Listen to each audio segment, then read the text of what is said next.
Happy New Year. Welcome to 2024. It's New Year's Day and it's a pretty good classic car day because the roads are dry. It's been very, very wet here in Warwickshire and there is definitely no salt on the road. So I am taking the two Lancias for a quick spin around the block, about 16 miles each to warm them through.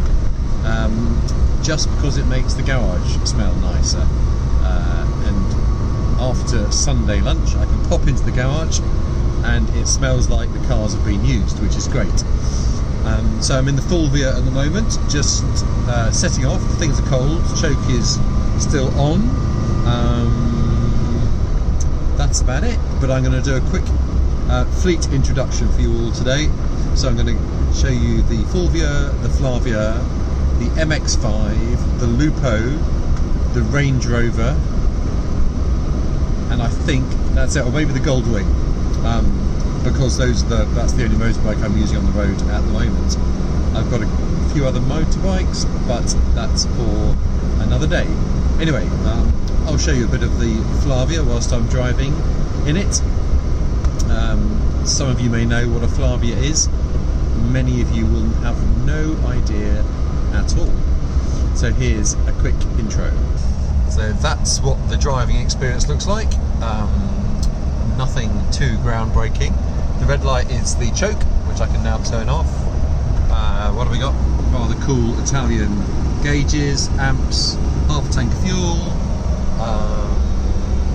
water temperature coming up to temp, and oil pressure, which is now much higher since I've had the engine rebuilt.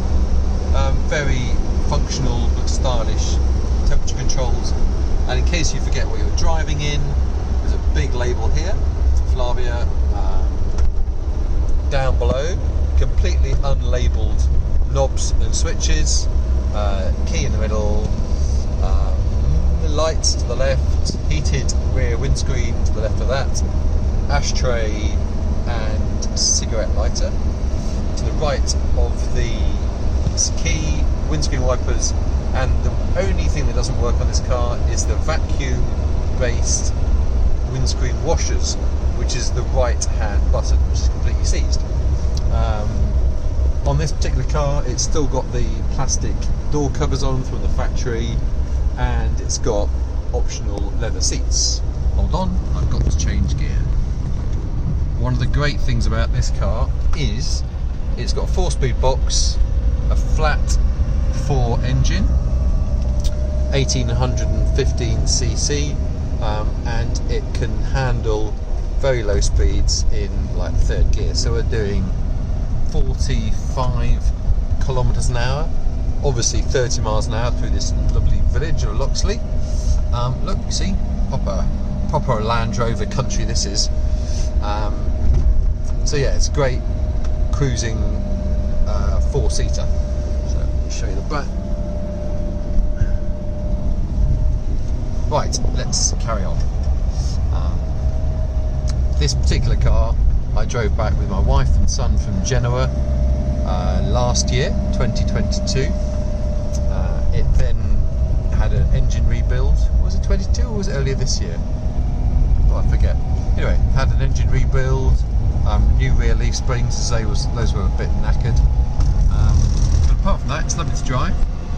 It is for sale because I need the space. There's always other things on the horizon. So if you fancy a lovely Lancia Flavia 1008 LX, just leave us a comment. Right, quick 30 seconds to a minute on each of the fleet as we go into 2024. So the first is the Lancia Flavia 1008 1970. This is it. Front wheel drive, flat 4 engine, engine rebuilt since we drove it back from northern Italy. This is the 1008 LX version, UK registered, but the number plates are classic number plates from Italy. Cigarette trays, ashtrays in the back seats for lots of in-car smoking. Don't know whether it's ever been smoked in Great condition red leather. Looks a bit worn, but it's really still nice and soft. And unusually, or strangely for some Lancias, this seems to be a bit of a feature. The original protective plastic is still on after 52 years. So this gets put on at the factory. It should be taken off by the dealers, but occasionally gets left on.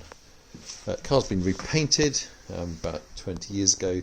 I've had a little bit of bodywork done on this door, as there was some bubbling at the bottom, but that's been really brilliantly cut out by Fostering Classics. Simon Foster of Fostering Classics did a great job there. So that's the Flavia. Right, there you go. And in the background you can see the Range Rover, so we'll move over to that. This is my most recent purchase, and really nice to drive when it's working, but still suffering from a restricted performance issue, which is down to the fuel pressure circuit. I've changed the fuel pressure sensor twice, but yeah, it's really good fun, really enjoying it, enjoying the experience. Paid what was up, asking price was I think just over 15, but there was a restricted performance issue came on with a test drive, so I was able to negotiate that down a fair amount, but changed the oil cooler, water thermostat housing so far, but would love to get the fuel pressure issue sorted. Got a new set of Scorpion Zero all seasons, because the plan is to drive it to the Alps February half term. That's the goal. Right, on to the next two. Correction, on to the next three.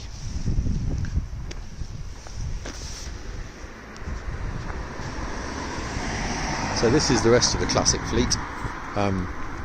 All the Fulvia and the Mazda live in the garage. The Lupo, the Goldwing was in the garage as well. But this is a Fulvia Bellina, so this is the baby sister, I suppose, to the Flavia. This is also a 1970 car. This one's left-hand drive. I drove this back from southern Italy, Bari.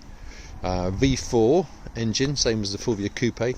Fulvia Coupe being the much more common car. This Institute of Advanced Motoring badge belonged to my granny, so I haven't ever put it on a car apart from this one. I thought it looked quite good, and also having passed my Institute of Advanced Motorcycling test, I feel justified in doing that. But this car's in lovely condition. It's a Mark II body, but with Mark 1 or Series 1 brakes. It's got the Dunlop braking system. It's 4-speed as opposed to 5-speed, so it's a bit of a mix between a Mark 1 car and a Mark II car. Right, next, this is possibly the most exceptional car in the fleet, strangely enough. Many people will never have seen one of these. It's a Lupo 3L. It's got a magnesium boot. It's got different rear, it's got different sills, it's got magnesium wheels, it's got a magnesium steering wheel, it's got thinner glass, thinner steel, it's got a 1.2 litre all aluminium engine, and it's called a 3L because it uses 3 litres of fuel per 100 kilometres of distance travelled. So to you and me, that's 92 miles per gallon, and I'm still getting 89 out of it if it's driven sensibly. Right, these two. This is a 2008 Goldwing. There's not a lot to say about it apart from the fact that it's quite an incredible machine, although it looks, and I was told it was a fat old man's bike, and I guess that is the stereotype. However, having ridden quite a few motorbikes, not brilliantly but competently, I'm really impressed with what this one can do. It's very capable, although it does have a weird buffeting issue, so it's quite difficult to get it quiet from a rider's point of view. You'll notice my makeshift hand guards. These are made out of the legs of a shorty wetsuit, because you cannot get hand guards to fit over the massive control boxes with all the switches on a Goldwing. So that's it, filthy dirty as you can see. It's currently doing 2 days from Warwickshire into London every week, well 1 day actually, but that's it, really useful thing. This, on the other hand, is as you can see, an 04 MX5 with less than 2,000 miles on the clock, and it also happens to have a slightly different engine, as you might be able to gather from the size of the exhaust pipes. It does have a Rocketeer conversion V6, 292 horsepower engine in it. It's very fast, but it does need an oil cooler, and one of the reasons I haven't done the miles in it is because, you won't believe it, but I haven't got round to getting back to Rocketeer to get them to fit the oil cooler, which really needs doing before I can really enjoy the car, because the oil just gets too hot at the moment. Anyway, that's the fleet for 2024, or the start of it. So the Mazda, the Goldwing, the Lupo, the Fulvia, the Flavia and the Range Rover. Hope you've enjoyed this brief video. If you want to see any more of any of these, just leave a few comments. Thank you.